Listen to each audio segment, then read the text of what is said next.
Gina Pareño, na kinikilala bilang isa sa mga pinakamatatag at iginagalang na haligi ng industriya ng pelikulang Pilipino, ay isang premyadong aktres na ang karera ay sumasaklaw sa mahigit 6 na dekada. Mula sa pagiging isang nagniningning na bituin ng Sampaguita Pictures noong dekada 60 hanggang sa kanyang pagganap bilang ang minamahal at cool na lola ng kasalukuyang henerasyon, ang kanyang buhay at sining ay salamin ng katatagan, pagbabago at di matatawarang talento. Ang kanyang paglalakbay na puno ng tagumpay at matitinding pagsubok ay isang makapangyarihang salaysay ng muling pagbangon na patuloy na nagbibigay inspirasyon sa marami. Mga unang taon, pagsibol sa hirap ng tundo, isinilang sa isang magulong lugar sa Gagalangin, Tundo, Maynila. Ang kamusmusan ni Gina Pareño ay nahubog sa gitna ng karukaan. Sa murang edad, namulat na siya sa kahirapan ng buhay at madalas niyang sinasamahan ang kanyang ina sa trabaho nito upang makatulong. Isang malagim na pangyayari ang lalong nagpatibay sa kanyang determinasyon na umahon sa hirap. Sa edad na 11 taon, natupok ng apoy ang kanilang tahanan.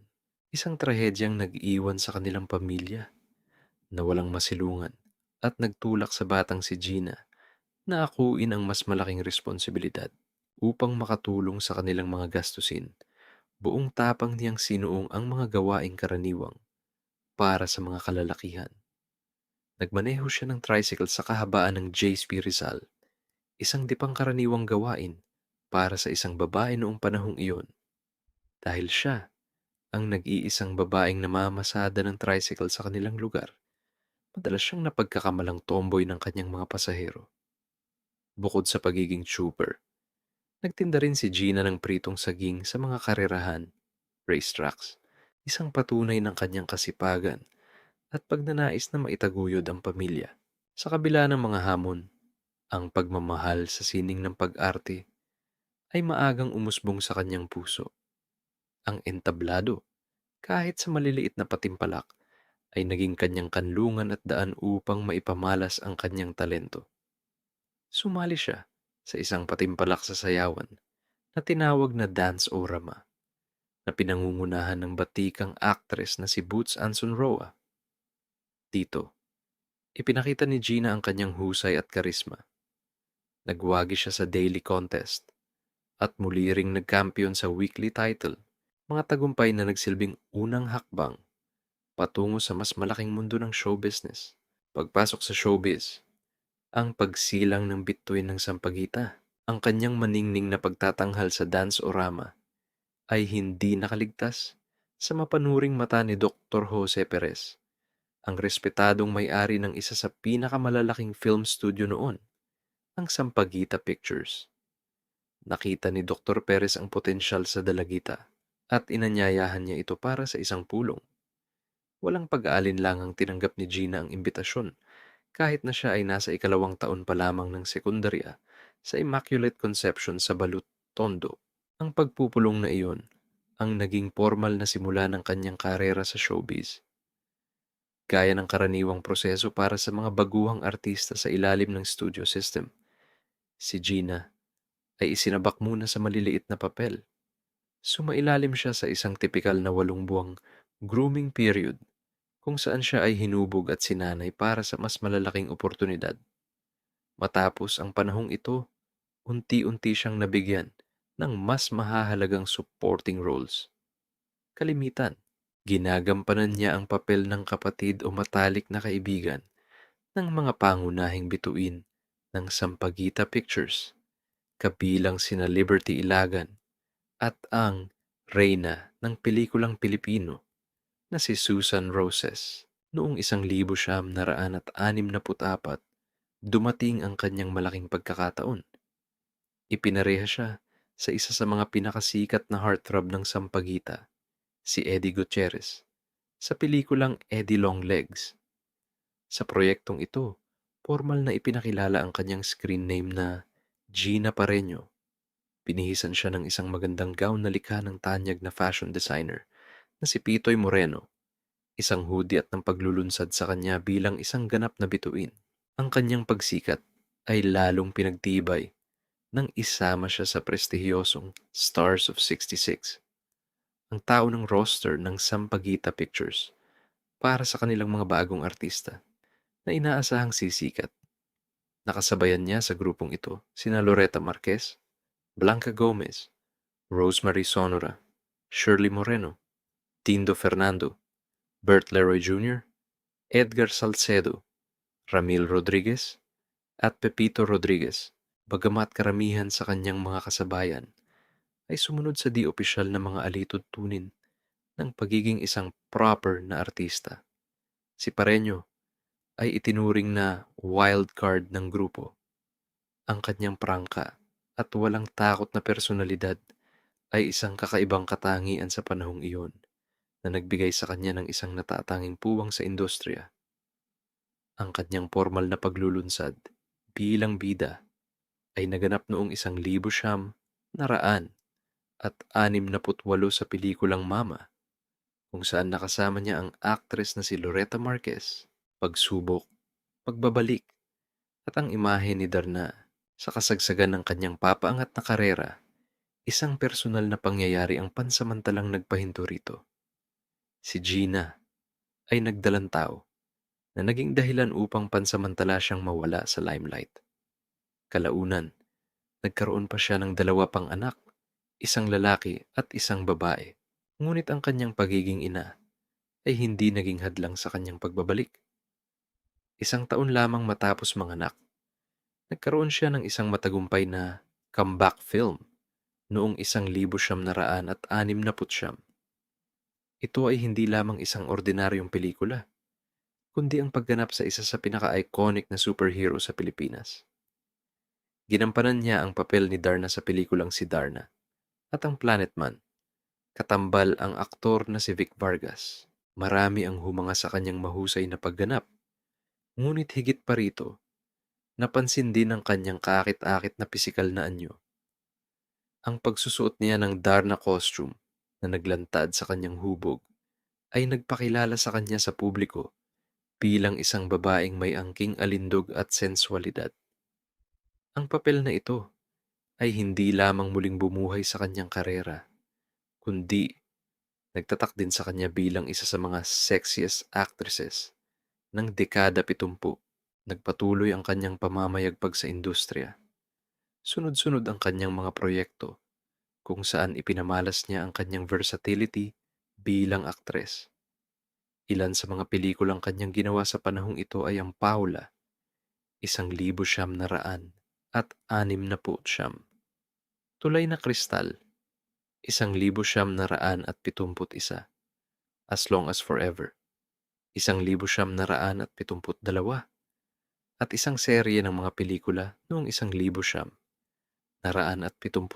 tulad ng Kontesa, Digmaan sa Paraiso, Cobra, at Bakit May Bilanggo sa Anak ni Eva.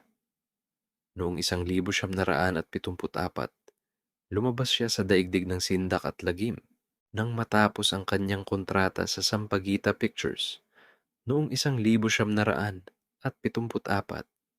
pumasok siya sa isang bagong yugto ng kanyang karera bilang isang freelance actress.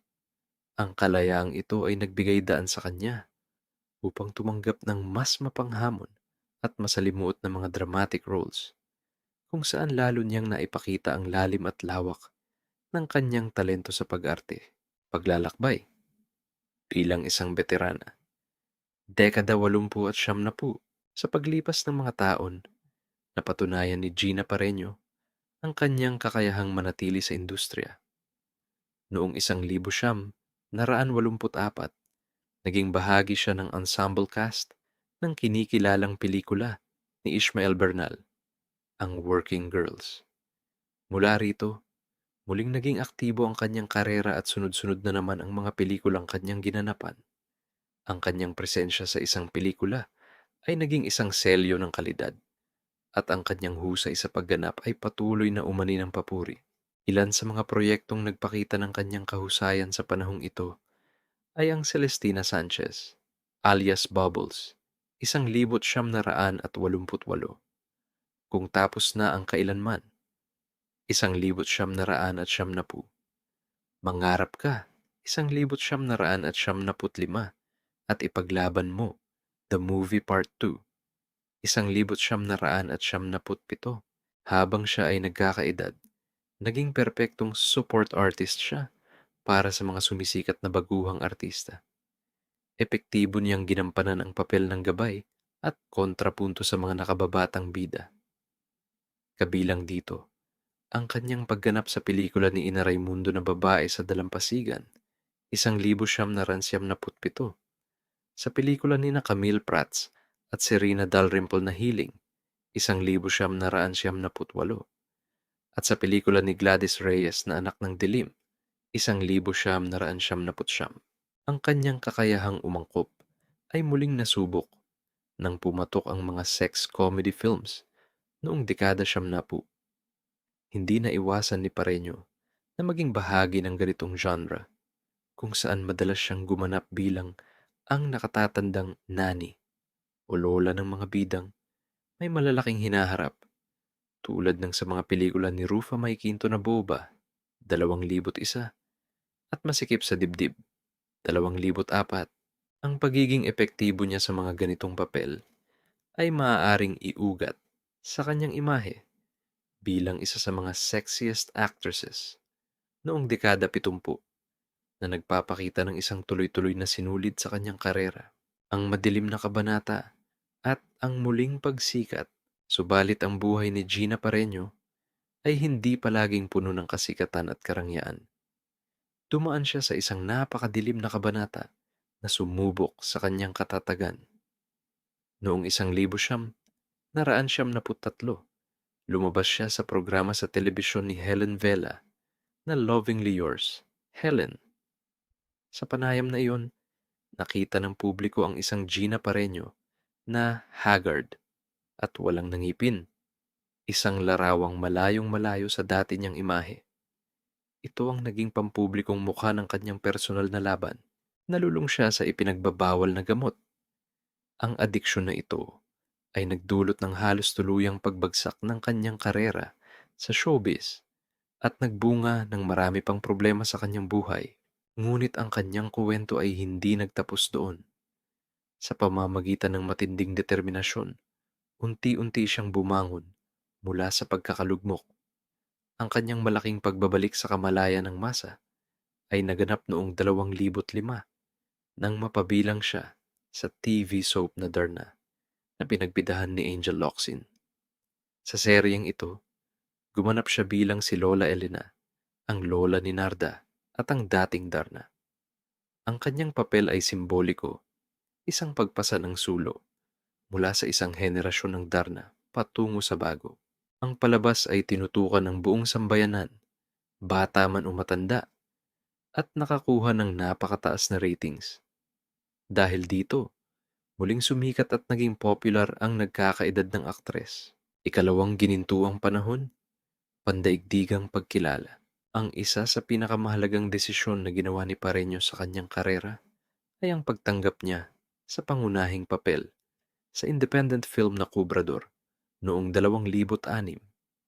Ang pelikula, sa direksyon ni Jeffrey Jetorian, ay tinanggihan ng mga malalaking film studio dahil sa kontrobersyal nitong tema. Subalit ang proyektong ito ang nagdala sa kanya sa tugatog ng pandaigdigang pagkilala. Ang Cobrador ay naging matagumpay sa iba't ibang international film festivals dahil sa kanyang napakahusay na pagganap bilang isang kubrador ng duetting. Nanalo si Gina Pareño ng Best Actress Award mula sa Ocean's Cinefan Festival of Asian and Arab Cinema na ginanap sa New Delhi, India. Ang direktor na si Jeffrey Jetorian ay nanalo rin ng Best Director Award at silang dalawa ay naimbitahan sa prestihiyosong ika-39 na Moscow International Film Festival. Ang karanasang ito ay nagbigay ng bagong sigla at pakiramdam ng katuparan, fulfillment kay Gina, at muling umarangkada ang kanyang karera sa mas mataas na antas. Sunod-sunod na parangal ang kanyang natanggap mula sa iba't ibang panig ng mundo.